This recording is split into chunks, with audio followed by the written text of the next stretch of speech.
Central গভর্নমেন্টের অমিত শাহকে salute জানাই যে সেন্ট্রাল গভর্নমেন্টের তরফ থেকে বলা হয়েছে ওখানে যত ফোর্স লাগে আমরা দুপল্টন পাঠিয়েছি, প্রয়োজনে আরো পাঠিয়ে দেবো, কিন্তু কোনো বাধা গন্ডগোল হতে দেবো না। রাজ্য সরকার করছিল। আমি অ্যাডভোকেট ইন রেকর্ডে ছিলাম হুমায়ুনের তরফ থেকে। সেই জায়গাতে আজকে মমতা ব্যানার্জি যে ওখানে বলল যে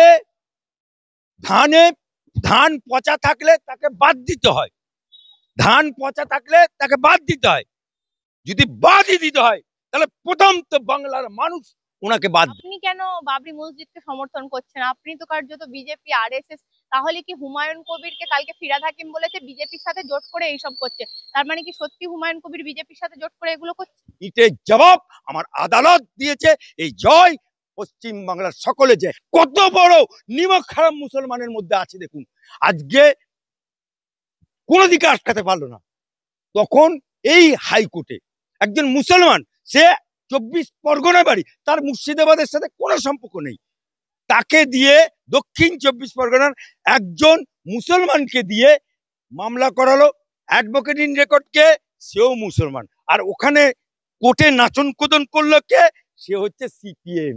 মমতা বাবু হুমায়ুনকে আজাদ করে দিলে মুসলমানদের শুধুমাত্র সে বাবরি মসজিদ করছে বলে তুমি মন্দির করলে, তাহলে তোমাকে তো বাংলার মানুষ আগে ধর্মান্তর, যে মন্দির তুমি তৈরি করেছো এটা তোমার টাকায় করনি, তোমার বাপের টাকায় করনি, তোমার খালু আপ্পার টাকায় করনি।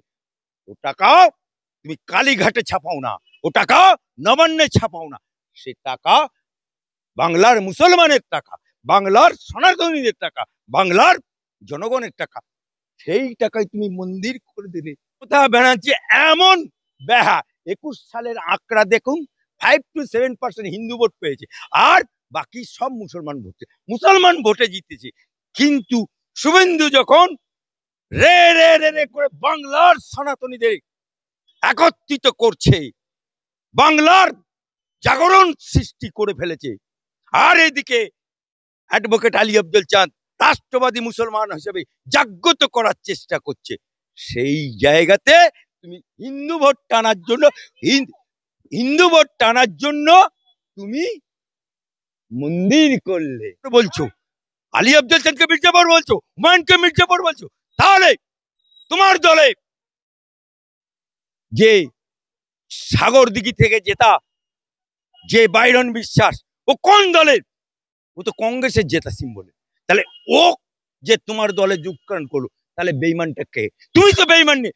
ওই যে শওকত মোল্লা, তাকে তো তুমি বললে এই শওকত তুই তো বোম মারিস, সে তো সিপিএম এর মার, তাহলে তুমি বেইমানকে নিয়ে ঘর করছো। আজকে উদয়ন গুহ, সে মালটাকে ফরওয়ার্ড ব্লক, তাকে নিয়ে তুমি বেইমানকে নিয়ে ঘর করছো, আজকে তুমি নিজে বেইমানি করছো।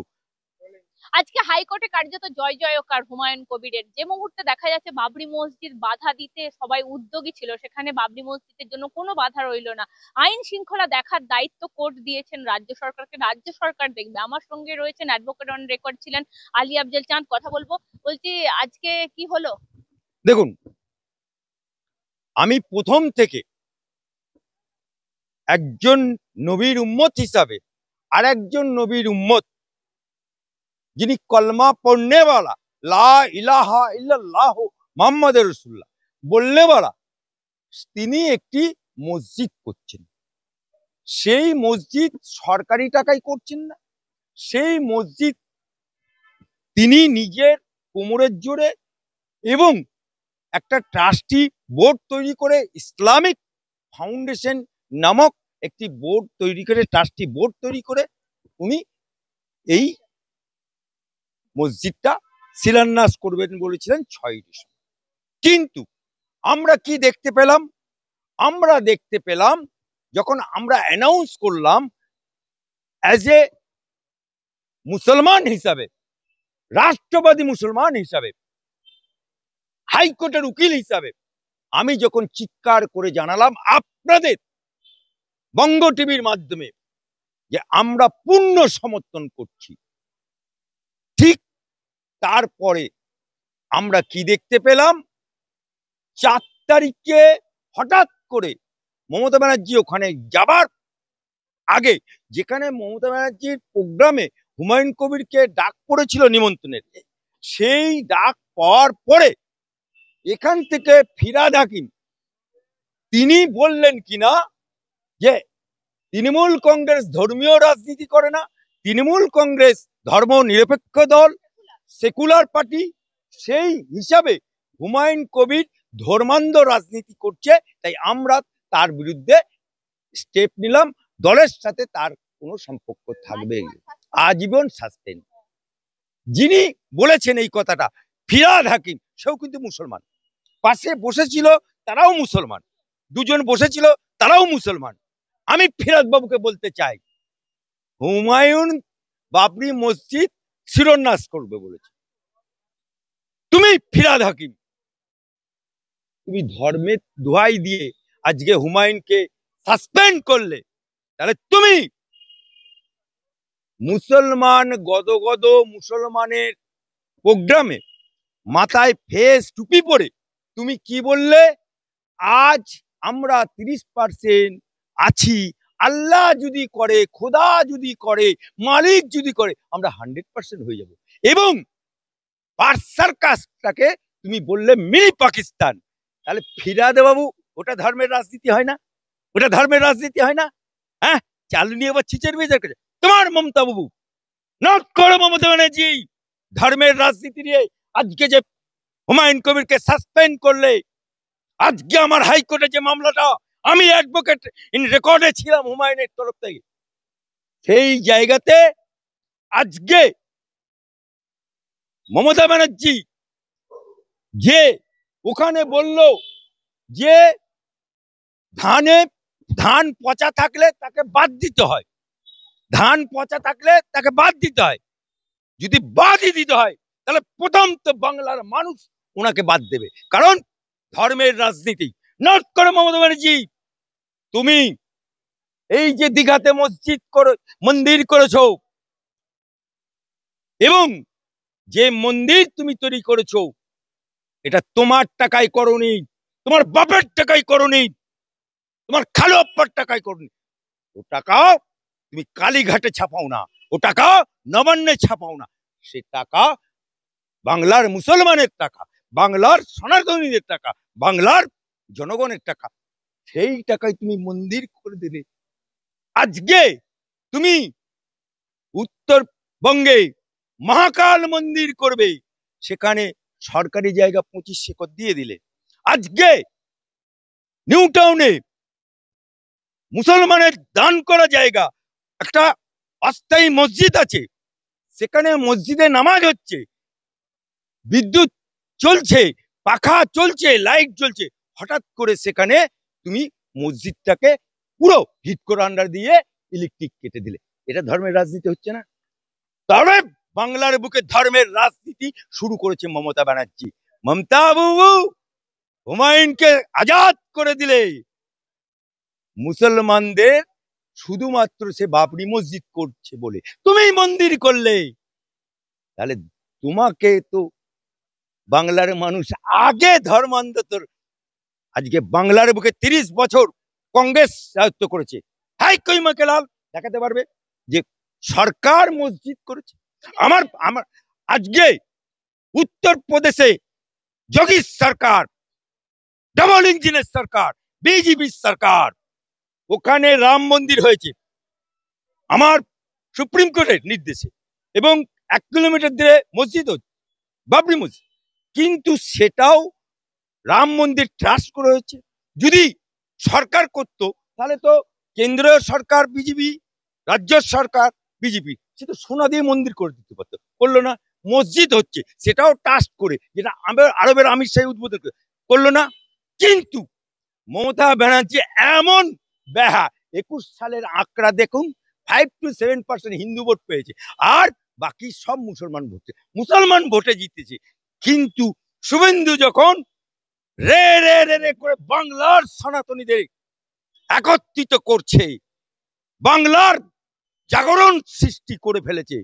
আর এদিকে অ্যাডভোকেট আলী আব্দুল চাঁদ রাষ্ট্রবাদী মুসলমান হিসেবে জাগ্রত করার চেষ্টা করছে। সেই জায়গাতে তুমি হিন্দু ভোট টানার জন্য হিন্দু ভোট টানার জন্য তুমি মন্দির করলে, তুমি দীঘায় মন্দির করলে। আমরা যদি মির্জাফর হয় বাংলার বুকে, নট করে মমতা ব্যানার্জি। মির্জাফর কাকে বলে? তুমি কংগ্রেস রাজনীতি করেছো, কংগ্রেস থেকে সেই দলকে, কংগ্রেসকে টুকরো করে তুমি তৃণমূল করেছো। তোমার বাড়িতে বাজপেয়ী জি এসেছিল, তোমার মা পাশে বসে আছে। কোন মা পাশে বসে থাকলে, বাপ যদি মরে যায় মায়ের সামনে যদি কাউকে বাপ বলা হয়, তাহলে কি উনি বাজপেয়ীকে প্রণাম করে বললো, উনার মায়ের সামনে বললো এটা আমার বাপ, তাহলে বাজপেয়ী কি ওনার মাকে বিয়ে করেছেন কি? বাপ বললো না। সেই বাপ বাজপেয়ী বলল দিল্লি দেখা করো, সেই দিল্লিতে দেখা করলো, 7টা চিহ্ন নিয়ে গেছিল। অজিত মাজা, আকবর আলী খন্দেকার, পঙ্কজ ব্যানার্জি, মুকুল রায়, সঞ্জয় বক্সি। একটা সিম্বলও পছন্দ হলো না বিজেপি। সে অবশেষে কি বললো, আমি বাপ, আমি বিজেপি, আমার পদ্ম ফুল, আমার বিটি হবে জোড়া ফুল। আজকে বিজেপির গর্বে জন্ম নিয়ে আজকে, তখন তোমার বিজেপি সাম্প্রদায়িক এখানে এখানে জোট বেঁধে কংগ্রেস মানে বিজেপির সাথে তৃণমূল কংগ্রেসের জোট করে 11টা সাংসদ জিতেছিল, দুটো জিতেছিল জুলো মুখার্জি বিজেপির কৃষ্ণনগর, দমদমে তপন শিকদার। বিজেপি কিন্তু এই দুজনকে, একজনকে টেলিফোন রাষ্ট্রমন্ত্রী করেছিল আর জুলো মুখার্জিকে বিজ্ঞান রাষ্ট্রমন্ত্রী। তোমাকে বিজেপি রেল মন্ত্রী করেছিল। লজ্জা করে না বেহা নির্লজ্জ মির্জাফর? আজকে কুকুরকে ডাকুন, ঘি দিয়ে পাউরুটি খান, মাখন দিয়ে পাউরুটি খান, খাবে, গদগদ করে খেয়ে নেবে, খানিক্ষণ পর ওয়াক ওয়াক করবো। ঠিক কুকুরের মতো উনার পেটে ঝিকঝিক রেলমন্ত্রী সহ্য হলো না, উনি বমি করে ফেলেন, ইস্তফা দিয়ে দিলেন। তারপরে হলেন দপ্তরবিহীন মন্ত্রী। তারপরে আবার বাজপেয়ীকে কি বলে, আব্বা আমাকে ক্ষমা করে দাও, কান মলছি নাক মলছি। বিটিকে ক্ষমা করে দিয়ে ওনাকে কি করলেন, কয়লা মন্ত্রী। কয়লা ময়লা সাবান দিয়ে ধুলে যায় না, আজও পুরনো দেয়ালগুলো খুঁজে দেখুন। আজকে মির্জাফর বলছো, আলী আব্দুল চাঁদকে মির্জাফর বলছো, হুমায়ুনকে মির্জাফর বলছো, তাহলে তোমার দলে যে সাগর দিঘি থেকে জেতা যে বাইরন বিশ্বাস, ও কোন দলের? ও তো কংগ্রেসের জেতা সিম্বল। তাহলে ও যে তোমার দলে যোগদান করলো, তাহলে বেইমানটা কে? তুমি তো বেইমান নেই। ওই যে শওকত মোল্লা, তাকে তো তুমি বললে এই শওকত তুই তো বোম মারিস, সে তো সিপিএম এর মার, তাহলে তুমি বেইমানকে নিয়ে ঘর করছো। আজকে উদয়ন গুহ, সে মালটাকে ফরওয়ার্ড ব্লক, তাকে নিয়ে তুমি বেইমানকে নিয়ে ঘর করছো। আজকে তুমি নিজে বেইমানি করছো। নিজে বেইমানি করে রাজনৈতিক ভাবে বাংলার বুকে যদি কেউ মির্জাফর থাকে, রাজনৈতিক ভাবে কেউ যদি মুসলমানের সাথে গাদ্দারি করে থাকে, রাজনৈতিক ভাবে হিন্দুদের সাথে সনাতনীদের সাথে কেউ গাদ্দারি করে থাকে, তার নাম হচ্ছে মমতা ব্যানার্জি। আমি বলছি আপনি কেন বাবরি মসজিদকে সমর্থন করছেন? আপনি তো কার্যত বিজেপি আরএসএস।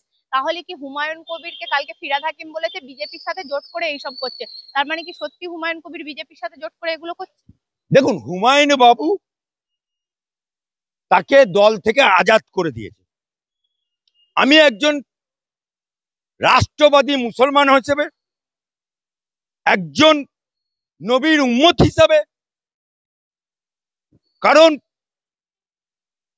সে মসজিদটা করছে, সেই মসজিদটা হুমায়ুন তার বাপের নামে করছে না, তার বাপের কোনো ঘর করছে না, সে খোদার ঘর করছে। শুধু মসজিদ করছে না, মসজিদ করছে, হাসপাতাল করছে, এবং গরিব দুঃখীদের থাকার ব্যবস্থা করে যারা ওখানে দেখাতে চিকিৎসা করতে যাবে স্কুল করছে, সেটা করছে।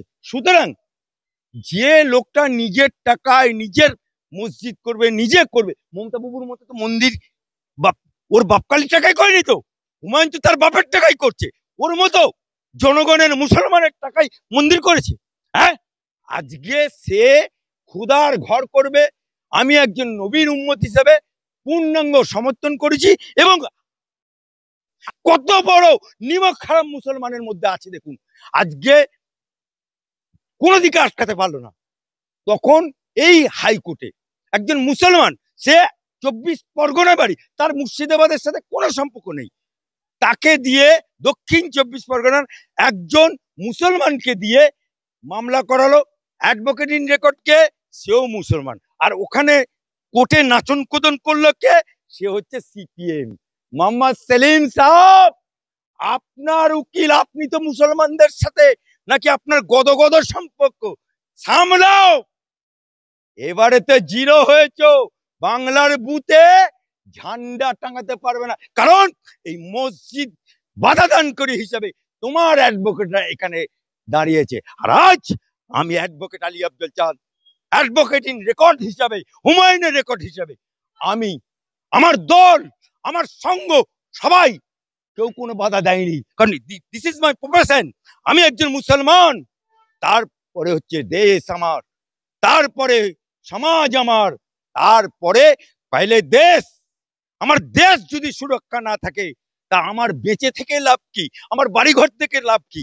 এই মাটিতে আমি জিন্নার ডাকে যাইনি পাকিস্তানে, এই মাটিতে আমি মুসলিম লীগের ডাকে পাকিস্তানে যাইনি, আমি এই ভারতের মাটিতে 5 বার সিজদা করি। সেই মাটিতে আজকে কেউ যদি বাপের টাকায় মসজিদ করে, কার সালা কি হয়েছে যায়, কিন্তু গদ্দার কিছু মুসলমান, গদ্দার কিছু আমার হাইকোর্টের অ্যাডভোকেট, গদ্দার সিপিএম এর লোকেরা আজকে এই মামলার বিরোধিতা করছে। কিন্তু আমি স্যালুট জানাই সেন্ট্রাল গভর্নমেন্টের যারা দাঁড়িয়েছে অ্যাডভোকেট হিসেবে, সেন্ট্রাল গভর্নমেন্টের অমিত শাহকে স্যালুট জানাই, যে সেন্ট্রাল গভর্নমেন্টের তরফ থেকে বলা হয়েছে ওখানে যত ফোর্স লাগে আমরা 2 প্লাটুন পাঠিয়েছি, প্রয়োজন হলে আরো পাঠিয়ে দেবো, কিন্তু কোনো বাধা গন্ডগোল হতে দেবো না। রাজ্য সরকার ম্যা করছিল, ওই ম্যার জবাব। আর যে নাচনে কোদনে হেলেন সিপিএমরা দাঁড়িয়েছিল, মুসলমান হয়ে মসজিদের বাধা দিয়ে মামলা করেছিল, ইটের জবাব আমার আদালত দিয়েছে। এই জয় পশ্চিম বাংলার সকলে, যে আগামী দিনে ওখানে যদি রাম মন্দির হয় সেটাকেও আমি সমর্থন জানাবো।